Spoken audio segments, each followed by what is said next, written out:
தங்கள் மனம் கவர்ந்த திரை கலைஞர்களின் வாழ்க்கை பயணத்தை தாங்கள் தொடர்ந்து காண உங்கள் நியூஸ் மிக்ஸ் டிவியை சப்ஸ்கிரைப் செய்து கொள்வதுடன் நிகழ்ச்சி பிடித்திருந்தால் லைக் என்ற பட்டன் மூலம் தங்கள் விருப்பத்தையும் மற்றவர்களும் அறிந்திட ஷேர் என்ற பட்டன் மூலம் பகிர வேண்டுகிறோம்.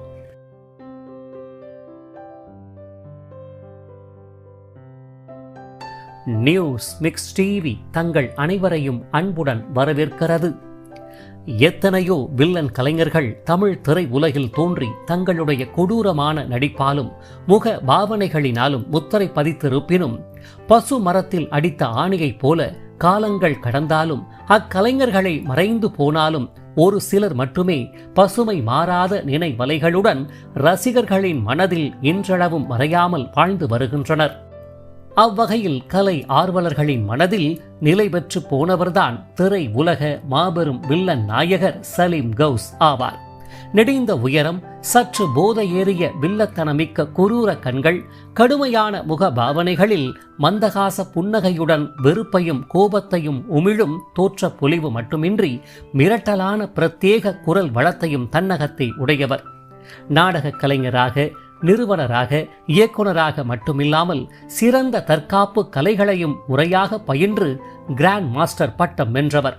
கமல்ஹாசனின் வெற்றி விழாவில் ஜிந்தாவாக, விஜயகாந்தின் சின்ன கவுண்டரில் சக்கர கவுண்டராக, விஜயின் வேட்டைக்காரனில் வேத நாயகமாக என ரசிகர்கள் வியந்து பார்க்கும் அளவுக்கு வில்லத்தனத்திலேயே பன்முக நடிப்பை நன்கு வெளிப்படுத்தியவர். இப்பேற்பட்ட சிறப்புகளை தன்னகத்தை கொண்ட சலீம் கௌஸ் அவர்கள் எங்கு பிறந்தார், எவ்வாறு வளர்ந்தார், கலைத்துறையில் கால் பதித்தது எப்படி, முத்திரை பதித்த திரைப்படங்கள் மற்றும் தொலைக்காட்சி தொடர்கள் எவை, பின்னணி குரல் கலைஞராக தடம் பதித்த திரைப்படங்கள் என்னென்ன, யாரை மனம் புரிந்து கொண்டார், பிள்ளைகள் எத்தனை பேர், அவர்கள் என்ன செய்து கொண்டிருக்கிறார்கள், திரை உலகின் முன்னணி வில்லன் நட்சத்திரமாக ஜொலித்தவர் எதனால் எப்படி மறைந்தார் உள்ளிட்ட அத்துணை வினாக்களுக்கும் விடையளிக்கும் மறைந்த சலீம் கௌஸ் அவர்களின் நினைவலைகள் போற்றும் சிறப்பு வாழ்க்கை பயணத்தை தற்போது விரிவாக காண்போம். 1952 ஜனவரி 10 தமிழகத்தின் தலைநகராம் சென்னையில் இஸ்லாமியத்தைச் சேர்ந்த தந்தைக்கும் கிறிஸ்துவத்தைச் சேர்ந்த தாயாருக்கும் பிறந்த செல்ல மகன் மட்டுமின்றி கலை உலக செல்வ மகன்தான் நமது வாழ்க்கை பயண கலை உலக நாயகர் சலீம் அகமது கௌஸ் எனும் இயற்பெயருடைய சலீம் கௌஸ் ஆவார். இவ்வாறு பெற்றோரின் பெரும் அரவணைப்பில் மகிழ்ச்சிகரமாக மிளர்ந்து வந்த சலீம் அவர்கள் தந்தையாரின் விருப்பப்படி இஸ்லாமிய மார்க்க அடிப்படையிலேயே சிறப்புடன் வளர்க்கப்பட்டார். தாயாரின் விருப்பப்படி சென்னை அண்ணா சாலையில் உள்ள கிறிஸ்ட் சர்ச் ஆங்கிலோ இந்தியன் உயர்நிலை பள்ளியில் தனது பள்ளி கல்வியை இனிதே ஆரம்பித்த சலீம் அவர்கள் பள்ளி ஆண்டு விழா கலை நிகழ்ச்சிகளில் இடம்பெறும் ஷேக்ஸ்பியரின் நாடகங்களால் ஈர்க்கப்பட்டவராக அந்நாடகங்களில் இடம்பெறும் கதாபாத்திரங்களைப் போலவே வசனங்களை பேசியும் நடித்து காண்பித்தும் தனது நண்பர்களை வியக்க வைத்து வந்தார். சலீமிடம் காணப்பட்ட அபார நடிப்பாற்றலை கண்ட ஆசிரியர்கள் அதன் பின்னர் வந்த பள்ளி கலை நிகழ்ச்சிகளில் தோன்ற வாய்ப்பளித்தனர். இவ்வாறு ஷேக்ஸ்பியரின் நாடகங்களில் பிரதான வேடங்களை ஏற்று நடிப்பால் வியப்பை ஏற்படுத்தி பலருடைய பாராட்டினை நன்கு பெற்று ஒளிர ஆரம்பித்தார் சலீம் அவர்கள். இதையடுத்து பள்ளி படிப்பை வெற்றிகரமாக முடித்தவர் தனது கல்லூரி படிப்பை சென்னை பிரசிடென்சி கல்லூரியில் சிறப்புடன் ஆரம்பித்தார்.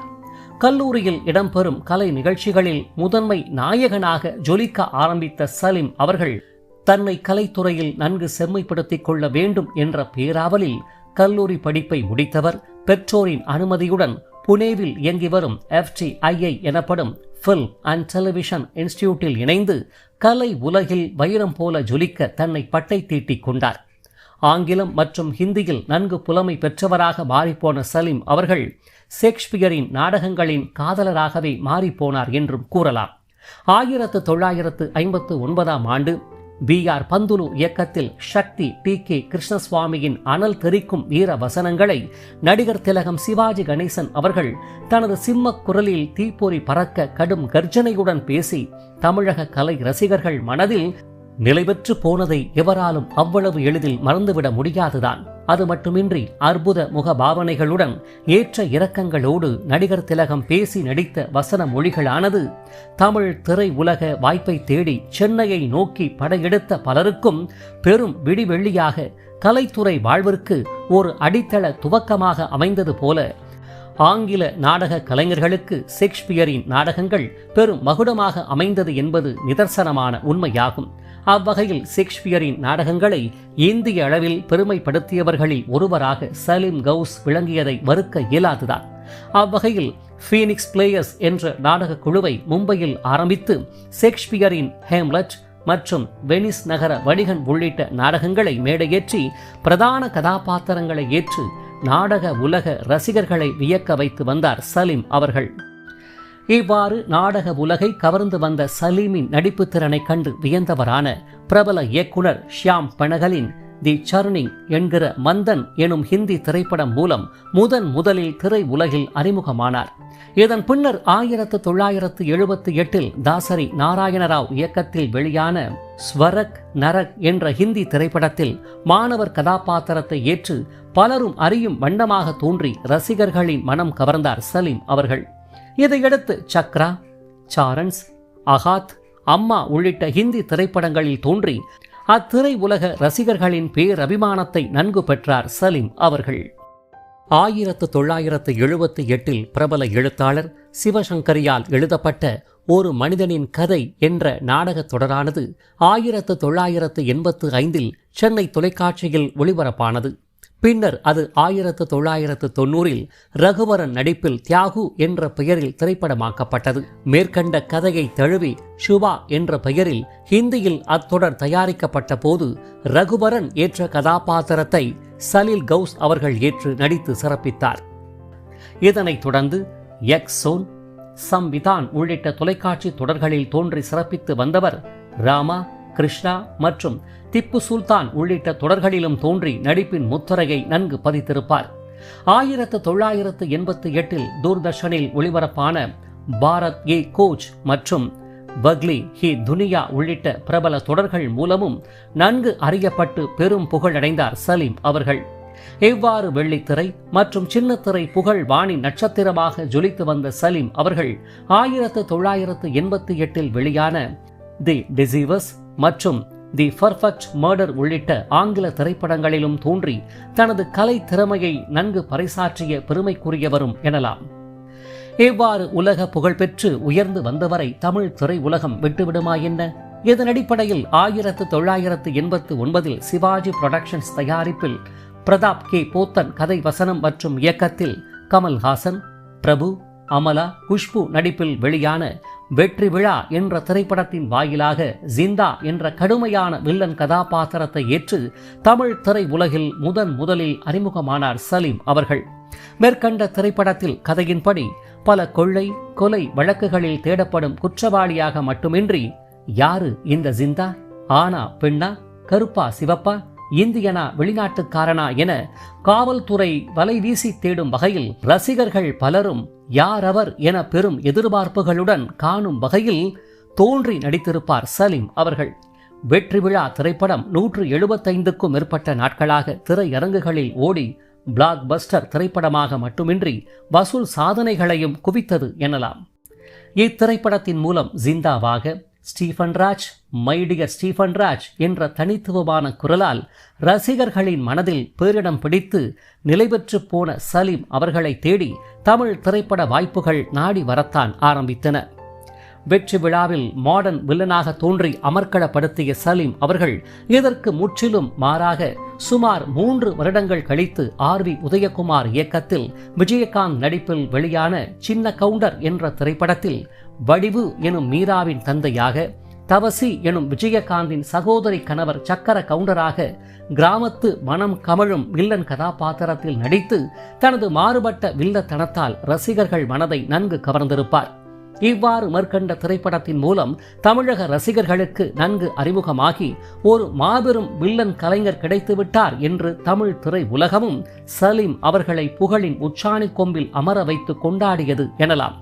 இதன் அடிப்படையில் சத்யராஜின் மகுடம் திரைப்படத்தில் தில்லை நாதனாக, பிரபுவின் செந்தமிழ் பாட்டு என்ற திரைப்படத்தில் ராஜரத்னமாக, தர்மசீலனில் பிரதீப் சக்கரவர்த்தியாக, மணிரத்தினத்தின் திருடா திருடா என்ற திரைப்படத்தில் டி.டி. விக்ரமாக, கார்த்திக்கின் சீமான் என்ற திரைப்படத்தில் மாசானம் என்ற கதாபாத்திரத்தை ஏற்று வில்லன் நாயகராக வலம் வந்த சலீம் கவுஸ் அவர்கள் ஹிந்தி மற்றும் தமிழ் திரைப்படங்கள் மட்டுமின்றி பன்மொழி திரைப்படங்களிலும் தோன்றி தனது தேர்ந்த நடிப்பாற்றலை வெளிப்படுத்தியவர் என்பதை மறுப்பதற்கு இல்லை. இதன் அடிப்படையில் 1990 எம்.ஜி. வாசுதேவன் நாயர் கதையமைப்பில் பரதன் இயக்கத்தில் மோகன்லால் சுமலதா நடிப்பில் வெளியான தாழ்வாரம் என்ற மலையாள திரைப்படத்தில் மோகன்லாலின் நடிப்பையை தூக்கி சாப்பிடும் அளவுக்கு ராஜு மற்றும் ராகவன் என்ற கதாபாத்திரத்தை ஏற்று நடித்ததை அம்மொழி ரசிகர்கள் அவ்வளவு எளிதில் மறந்திருக்க முடியாதுதான். இதை போலவே அதே ஆண்டில் வெளியான நாகார்ஜுனாவின் அந்தம் என்ற திரைப்படத்தில் நடித்து தெலுங்கு கலையுலக ரசிகர்களையும் கவர்ந்த சலீம் அவர்கள் 1996 வெளியான சர்தாரி பேகம் என்ற உருது மொழி திரைப்படத்திலும் தோன்றி நடித்து சிறப்பித்துள்ளார். இதன் பின்னர் சுமார் 8 வருடங்கள் கழித்து 2002 அஜித்தின் ரெட் என்ற திரைப்படத்தில் ஸ்ரீனியாக, ஜெயம் ரவியின் தாஸ் என்ற திரைப்படத்தில் வாப்பாவாக தோன்றிய சலீம் கவுஸ் அவர்கள் சரத்குமாரின் சாணக்கியா என்ற திரைப்படத்தில் காவல்துறை அதிகாரியாக தனது ஒப்பற்ற நடிப்பால் கவர்ந்திருப்பார். 2009 பாபு சிவன் கதை வசனம் மற்றும் இயக்கத்தில் விஜய் நடிப்பில் வெளியான வேட்டைக்காரன் என்ற திரைப்படத்தில் போலீஸ் ரவி எனும் விஜய்க்கு டஃப் கொடுக்கும் வகையில் வேதநாயகம் என்ற கடும் வில்லன் கதாபாத்திரத்தை ஏற்று ரசிகர்களின் மனம் நிறைந்திருப்பார் சலீம் கவுஸ் அவர்கள். இத்திரைப்படத்தில் சலீம் கவுஸ் அவர்கள் பேசும் பயம்னா வேதநாயகம், வேதநாயகம்னா பயம் என்ற வசனங்களை மறக்க முடியாதுதான். இத்திரைப்படம் 100 நாட்களுக்கு மேல் திரையரங்குகளில் ஓடி மாபெரும் வெற்றியை கண்டது. இவ்வாறு கமலஹாசன், பிரபு, சத்யராஜ் மற்றும் கார்த்திக் என முன்னணி நாயகர்களுடன் இணைந்து வில்லனாக நடிக்க ஆரம்பித்து அஜித் மற்றும் விஜய் என இன்றைய தலைமுறை சூப்பர் நாயகர்களுடன் தனது வில்லத்தனத்தால் தோன்றி மிரட்டிய சலீம் கவுஸ் அவர்கள் கராத்தே மற்றும் தாய்ச்சி உள்ளிட்ட தற்காப்பு கலைகளையும் முறைப்படி கற்றவர் மட்டுமின்றி பெரும் நிபுணத்துவம் பெற்றவராவார். இதன் பேரில் தற்காப்பு கலைகள் மற்றும் ஹீலிங் அறிவியல் கலையில் முனைவர் பட்டம் பெற்றதோடு ஜப்பான், சீனா, இந்தியா உள்ளிட்ட நாடுகளின் கிராண்ட் மாஸ்டராக தன்னை நிலைநிறுத்தி கொண்டவரும் ஆவார். சூஃபி தத்துவத்தில் பெரும் ஈடுபாடு கொண்ட சலீம் அவர்கள் ரூமியின் கவிதைகளை பெரிதளவில் விரும்பியவரும் ஆவார். நாடக கலைஞர், வில்லன் நடிகர், தற்காப்பு கலைகளின் ஹீரோ என பன்முக திறன்களை தன்னகத்தை கொண்டவரான சலீம் அவர்கள் தி லயன் கிங், 300 உள்ளிட்ட ஆங்கில திரைப்படங்கள் ஹிந்தியில் மொழிமாற்றம் செய்யப்பட்ட போது அதற்கு பின்னணி குரல் தந்து சிறப்பித்தவரும் ஆவார். இதைப் போலவே 2000 வெளியான சுதந்திரம் என்ற திரைப்படத்தில் சோப்ராஜ் என்ற கதாபாத்திரத்தை ஏற்ற சரத் சக்சேனாவிற்கும் பின்னணி குரல் தந்துள்ளார் சலீம் கவுஸ் அவர்கள். இப்பேற்பட்ட சிறப்புமிக்க சலீம் கவுஸ் அவர்கள் நாடக கலைஞர் அனிதா என்பவரை மனம் புரிந்து கொண்டார். மேற்கண்ட தம்பதிகளின் அன்பின் அடையாளமாக ஆரியமா சலீம் என்ற மகனும் ஆத்தினா ருக்சான் என்ற மகளும் உள்ளனர். இவர்களில் மனைவி அனிதா, மகன் ஆரியமா என இருவரும் சலீம் கவுஸ் நடத்தும் நாடகங்களில் தோன்றி நடித்து சிறப்பித்து வந்தவர்கள் ஆவர். இவ்வாறு நாடக உலகம், திரை உலகம், சிறந்த இல்லறம் என மகிழ்வுடன் பயணித்து வந்த சலீம் அவர்கள் 2022 ஏப்ரல் 28 யாரும் எதிர்பாராத வண்ணமாக திடீரென ஏற்பட்ட மாரடைப்பு காரணமாக தனது 70ஆம் வயதில் இப்புவி உலக வாழ்விலிருந்து முற்றிலும் விடை பெற்றார். சலீம் கவுஸின் மறைவிற்கு பின்னர்தான் 2024 நாஞ்சில் இயக்கத்தில் ஆண்ட்ரியா நடிப்பில் வெளியான தி ஃபாரஸ்ட் என்கிற கா என்ற திரைப்படம் வெளியானது. மேற்கண்ட திரைப்படத்தில் விக்டர் மகாதேவன் என்ற கதாபாத்திரத்தை ஏற்று சலீம் நடித்திருந்தார். தனது தேர்ந்த வில்லத்தனமான நடிப்பின் மூலம் தமிழக திரை உலகம் மட்டுமின்றி இந்திய திரை உலகிலும் மாபெரும் முத்திரை பதித்த சலீம் கவுஸ் அவர்கள் மறைந்தாலும் அவருடைய கலை உலக பங்களிப்பின் மூலம் என்றும் மறையாது இன்றளவும் ரசிகர்களின் மனதில் நினைவலைகளின் நாயகராக வாழ்ந்து வருகிறார் என்பது நிதர்சனமான உண்மையாகும். இவரை போன்ற மாபெரும் வில்லன் கலைஞர்களான பாக்யராஜின் முதல் கலையுலக ஹீரோவும் தனது கூர்மை மிக்க பார்வை திறத்தாலும் முக பாவனைகளாலும் மிரள வைத்தவரும் எழுத்தாளர், கதையாசிரியர், இயக்குனர் எனும் பன்முக திறன்களை தன்னுள் கொண்டவரும் காலத்தின் ஓட்டத்தால் 50 வயதிற்குள்ளாகவே மறைந்து போனவருமான ஆர்.பி. விஸ்வம் அவர்களின் வாழ்க்கை பயணத்தை மேலே தோன்றும் இணைப்பின் மூலமும் பேபி அஞ்சுவின் முன்னாள் கணவரும் சிவாஜி கணேசன், ரஜினிகாந்த் உள்ளிட்ட முன்னணி கலைஞர்களின் வில்லனாக வலம் வந்தவரும், இசையமைப்பாளர், இயக்குனர், தயாரிப்பாளர் என கலை சாதனைகளை படைத்தவரும், எதிர்பாராத வகையில் மறைந்து போனவருமான டைகர் பிரபாகர் அவர்களின் வாழ்க்கை பயணத்தை மேலே தோன்றும் இணைப்பின் மூலமும், இது மாலை நேரத்து மயக்கம் பாடல் புகழ் நாட்டிய கலை ராணி சைலஸ்ரீயின் காதல் கணவரும், கடும் முக பாவனைகள் மற்றும் தோற்ற பொலிவால் ரசிகர்களை நன்கு மிரட்டியவரும், பின்னணி பாடகரும் திடீரென மறைந்து போனவருமான RN சுதர்சன் அவர்களின் வாழ்க்கை பயணத்தை மேலே தோன்றும் இணைப்பின் மூலமும் மட்டுமல்லாது, தாங்கள் பார்த்து கொண்டிருக்கும் வீடியோவின் கீழே காணப்படும் டெஸ்கிரிப்ஷன் பகுதியில் பிரத்யேகமாக வழங்கப்பட்டுள்ள இணைப்புகள் வாயிலாக மேற்கண்ட வில்லன் கதாபாத்திர மகா கலைஞர்களின் அரிய தகவல்கள் மற்றும் குடும்ப புகைப்படங்கள் அடங்கிய சிறப்பு வாழ்க்கை பயணத்தை தாங்கள் அனைவரும் முழுமையாக அறிந்து கொள்ளலாம். இவர்களை போன்ற வில்லன் நாயகர்களின் வாழ்க்கை பயணத்தை தாங்கள் தொடர்ந்து காண உங்கள் நியூஸ் மிக்ஸ் டிவியை சப்ஸ்கிரைப் செய்து கொள்வதுடன், பின்னர் வரும் பெல் பட்டனில் உள்ள ஆல் என்ற எழுத்தை தெரிவு செய்து கொண்டு தங்களின் விருப்பத்தை லைக் என்ற குறியீடு மூலமாகவும் கருத்துக்களை கமெண்ட் பாக்ஸ் வாயிலாகவும் பகிர வேண்டுகிறோம். காத்திருங்கள் மற்றும் ஒரு வாழ்க்கை பயணத்திற்கு. அதுவரை இணைந்திருங்கள் உங்கள் நியூஸ் மிக்ஸ் டிவியுடன். நன்றி.